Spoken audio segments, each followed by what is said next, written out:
ഗാസയിൽ ഹമാസ് ഭീകരർക്കെതിരായ പോരാട്ടം ശക്തമായി തുടരുന്നതിനിടെയാണ് ഇസ്രായേൽ സൈന്യം ഓഗസ്റ്റിൽ കൊല്ലപ്പെട്ട ഭീകരരുടെ വിവരങ്ങൾ പുറത്തുവിട്ടത്. കഴിഞ്ഞ ഒരു മാസത്തിനിടെ ഗാസയിലെ നിരവധി ഹമാസ് തീവ്രവാദികളെയും ഫീൽഡ് കമാൻഡർമാരെയും IDF സൈന്യം ഇല്ലാതാക്കിയതായി ഇസ്രായേൽ പ്രതിരോധ സേന അറിയിച്ചു. ഒക്ടോബർ 7-ന് ഇസ്രായേലിലേക്ക് കടന്ന് കൂട്ടക്കൊലയിൽ പങ്കെടുത്ത 20-ലധികം ഭീകരരെയാണ് സൈന്യം ഇല്ലാതാക്കിയത്. കൊല്ലപ്പെട്ടവരിൽ കിബറ്റ്സ് അലുമിലേക്ക് നുഴഞ്ഞുകയറി ഒക്ടോബർ 7-ലെ ക്രൂരമായ കൂട്ടക്കൊലയിൽ പങ്കെടുത്ത ഹമാസ് സെല്ലിന്റെ തലവനായ യൂസഫ് മഹ്മൂദ് മുഹമ്മദ് ജുമയും ഉൾപ്പെടുന്നു. സംഘർഷത്തിനിടെ ഇസ്രായേലിനും IDF സൈനികർക്കുമെതിരെ ആക്രമണങ്ങൾ ആസൂത്രണം ചെയ്യുന്നതിനും നടപ്പിലാക്കുന്നതിനും ജുമ ഉത്തരവാദിയായിരുന്നുവെന്ന് സൈന്യം അറിയിച്ചു. ഹമാസ് ഉപയോഗിക്കുന്ന ഒരു ബഹുനില കെട്ടിടവും ഇസ്രായേൽ ആക്രമിച്ചിട്ടുണ്ട്.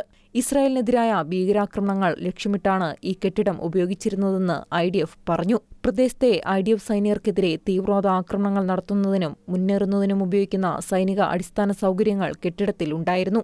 ആക്രമണത്തിനു മുമ്പ് സാധാരണക്കാർക്കുണ്ടാകുന്ന നാശനഷ്ടങ്ങൾ ലഘൂകരിക്കുന്നതിനുള്ള നടപടികൾ സ്വീകരിച്ചിരുന്നതായും IDF അറിയിച്ചു.